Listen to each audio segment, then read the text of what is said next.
It was a quiet Saturday afternoon in the heart of Rockledge, Illinois, the kind of day where no one expects headlines.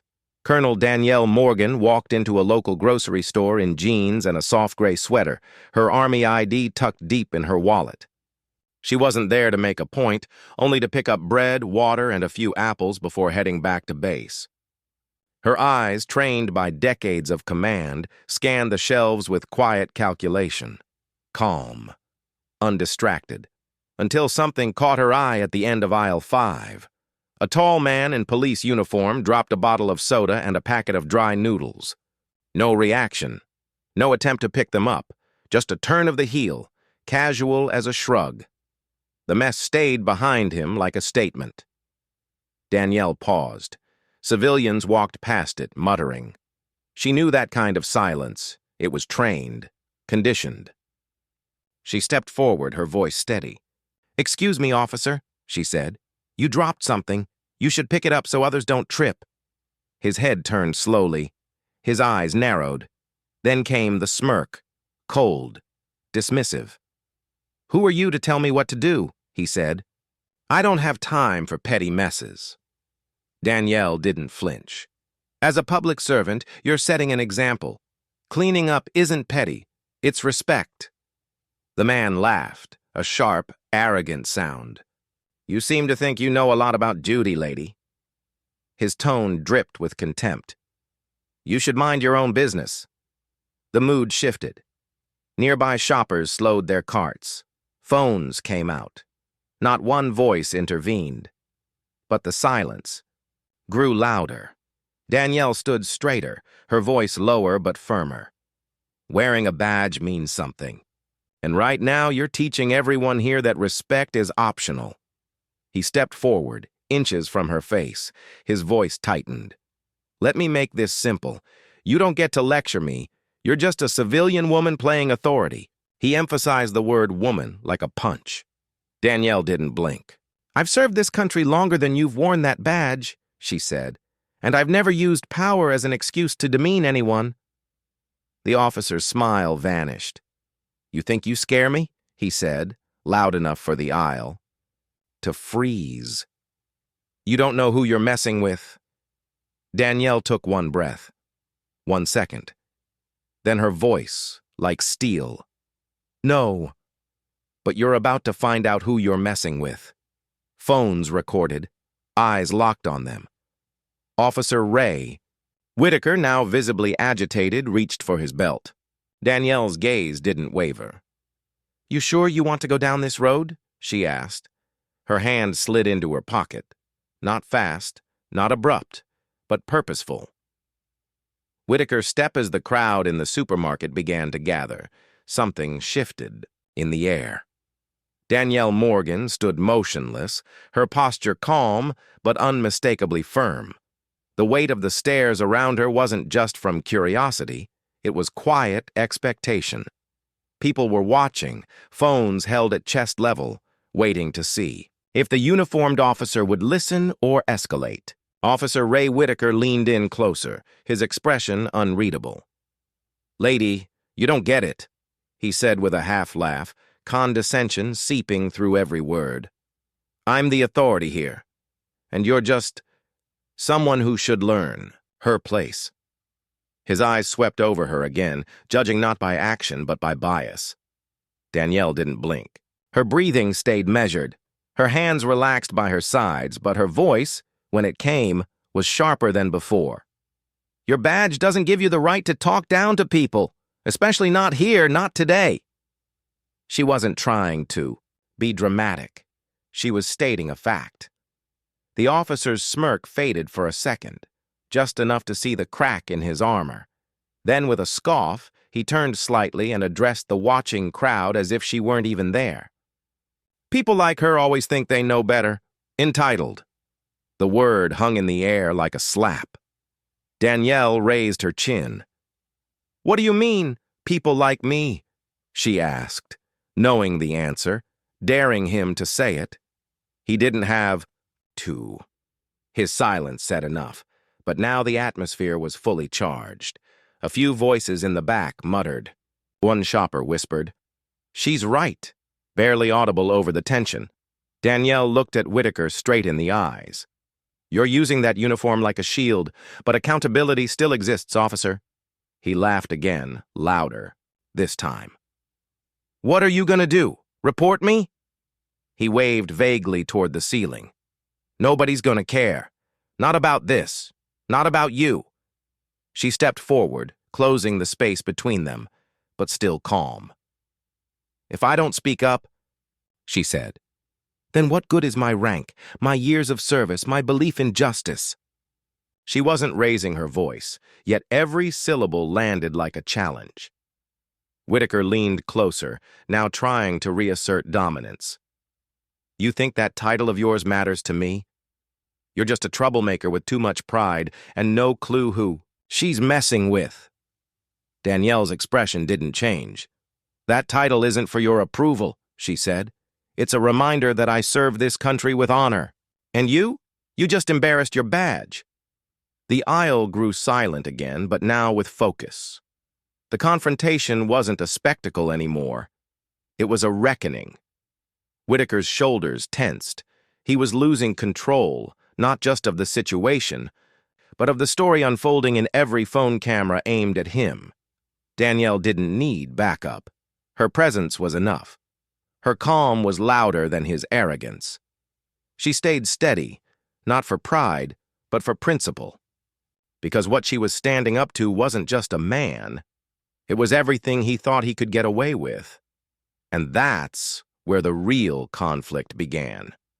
Whitaker squared his shoulders as if preparing for battle, but Danielle didn't flinch. Her voice remained level, unwavering. "This isn't just about spilled noodles," she said. "It's about the attitude you carry with that uniform. People are watching you, officer. They see what kind of example you set." Her tone was calm, but the words had weight, measured, deliberate, unmistakably serious. Whitaker laughed again, though this time it lacked the same confidence. "You act like this is some kind of moral stand," he scoffed. "I'm not going to apologize for having real work to do." Danielle's hands remained at her sides, but her eyes narrowed just slightly. "Real work doesn't include mocking. The people you're supposed to serve," she said. "You don't get to pick and choose when to be professional." She could feel the tension rising, not just in the officer, but in the entire aisle. Whitaker's jaw tightened.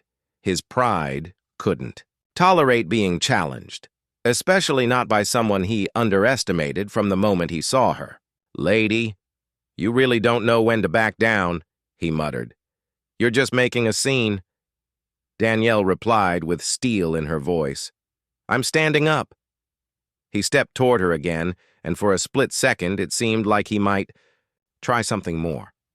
But Danielle didn't budge. "You can raise your voice," she said, "but it doesn't make you right. What you've done here, every word, every threat. There are witnesses. You've already lost control of this situation." Whitaker's eyes darted across the aisle. More shoppers had stopped what they were doing. Phones were still out. Some were even live streaming. Danielle leaned in, her voice just loud enough to be heard. "And if you think your badge protects you from accountability, you're wrong." For the first time, Whitaker's confidence cracked. He tried to regain footing, throwing one last insult. "You think you're some kind of hero? You're nothing but a civilian with an ego." Danielle straightened, her voice low and steady. "I'm a colonel in the United States Army, and what you've just done isn't only disrespectful, it's dangerous." The aisle seemed to shrink around them. The lights above, the silence of the watchers, the invisible weight of authority and fear, it all pressed in. Danielle didn't raise her voice. She didn't have to. Her calm, her clarity, and the way she stood her ground said everything louder than words. Whitaker took another breath, but the crowd had already seen enough. The story was no longer under his control. The phone cameras had caught it all. And Danielle? She wasn't just defending herself anymore. She was holding up a mirror to the very system he thought would shield him. As Whitaker stood rigid, face flushed with frustration, Danielle remained composed, but every inch of her body was alert. She wasn't just confronting a disrespectful officer anymore, she was staring into a culture of impunity. His smirk had faded. His voice, though still sharp, was beginning to sound less certain. "You think anyone's going to care what you say?" he sneered. "You're just another voice in a crowd." But Danielle met his gaze, firm and measured. "Not today, because this crowd is watching, and so is the law." The atmosphere was tense enough to snap. No one moved, but phones stayed steady. People recorded in silence, not knowing they were capturing something bigger than a disagreement. They were filming a standoff between arrogance and accountability. Whitaker, still trying to regain his hold, leaned in with mock authority. "You don't belong here trying to act important. You think your army title scares me?" Danielle didn't blink. "It's not meant to scare you. It's meant to remind you that responsibility isn't optional." She saw the discomfort rise in his posture. He hadn't expected her to keep standing, to stay calm, or to push back with this kind of clarity. He had expected compliance, not confrontation. And that's why he was unraveling. His voice dropped, laced with threat. "You really want to do this? You want to make trouble for yourself?" Danielle raised her phone slowly, not dramatically, but decisively. "This is being documented," she said, voice even. "If anything happens to me, there's no hiding it. Not with all these witnesses." Whitaker hesitated for the first time. She could see it. The slight twitch of his jaw, the way his eyes darted toward the exit. For a moment he looked not angry, but afraid. She didn't move. "You may think you're protected," she said, "but what you just did, you've done it in public. You've done it in uniform. You've done it on camera." A ripple of murmurs moved through the crowd. Danielle took one step forward, not aggressive, just deliberate. "You're not facing just me now. You're facing every person in this store, every eye watching this video, and every voice that's tired of being quiet." Whitaker's facade was cracking.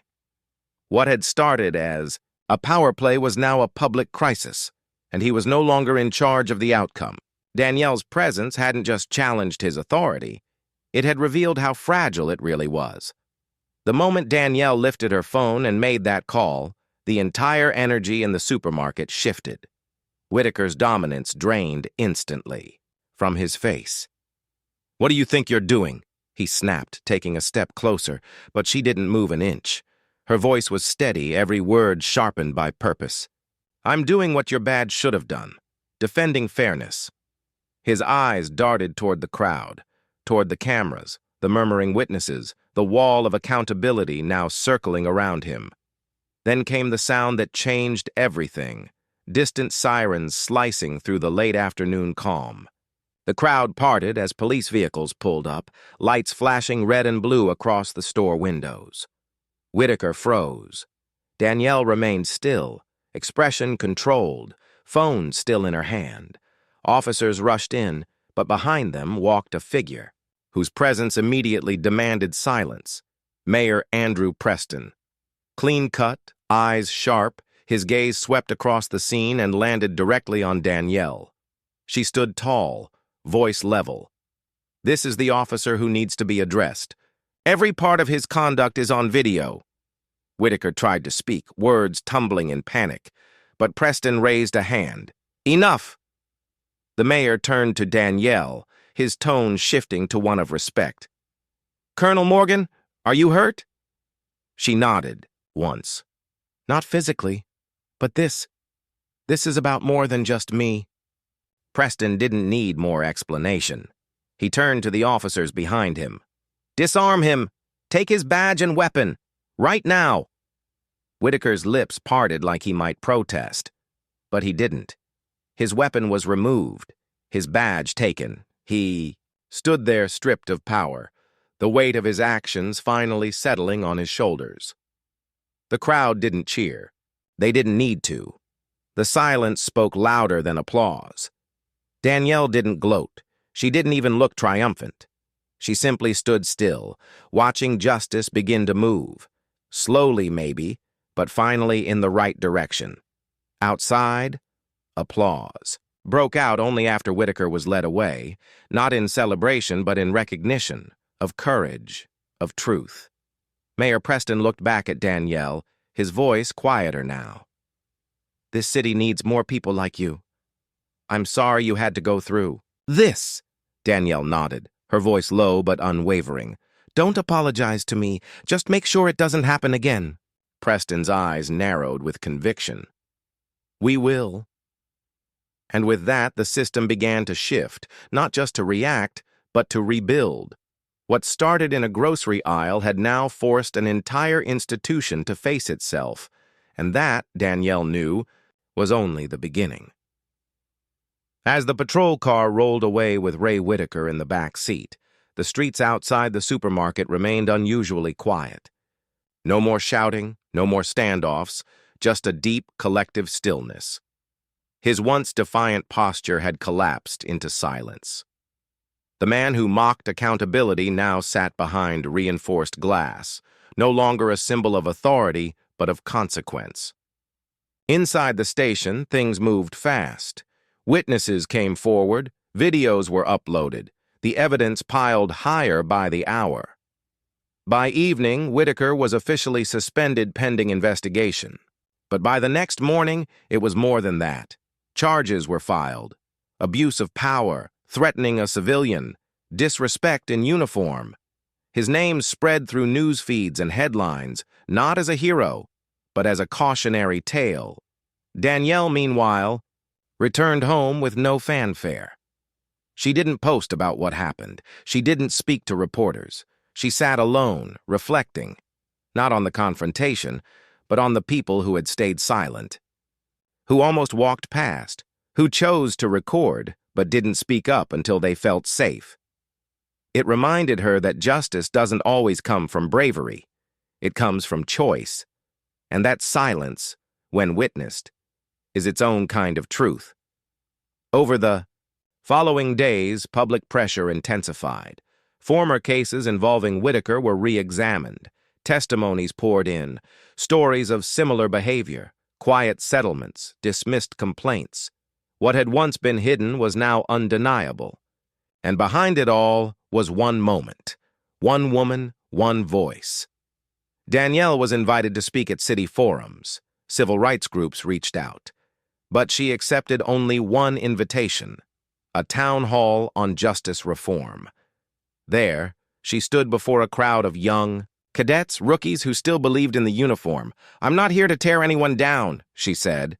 "But if your authority needs silence to survive, it was never real authority." Her words hit harder than any headline, and they rippled, not through outrage, but reflection. As for Whitaker, his trial was swift. The evidence was too clear. The footage too damning, the witnesses too many. He was convicted, stripped of his badge, and sentenced. The same system he had tried to manipulate was now the one holding him accountable. And Danielle? She didn't stay quiet. Not because she sought justice for herself, but because she knew how many others couldn't speak at all. She continued her service in the army but became something more, a living reminder that power must answer to principle. Her name became a symbol, not of rebellion, but of integrity. Of what happens when someone dares to hold the line in the face of arrogance. The world didn't change overnight, but in Rockage, one supermarket aisle showed what it means to make it start, and in every whisper of accountability that followed, you could still hear the echo of her voice, calm, firm, unshaken. A reminder that justice isn't loud, it's unrelenting. What you just witnessed wasn't about two people in a grocery store. It was about every person who's ever been told to stay silent, to stay small, to stay out of the way. Danielle Morgan stood tall, not because she wanted to be a hero, but because she refused to let disrespect walk away without consequence. And that one moment became a message heard across the country. If this story moved you, if it made you angry, inspired you, or reminded you of someone you love, Then don't keep it to yourself. Hit that like button. Share this video with someone who needs to hear it. And drop your thoughts in the comments. We want to hear your voice. Because the more we speak up, the more we push back against injustice. Subscribe to Radio Life Stories, where real stories, real voices, and real change begin.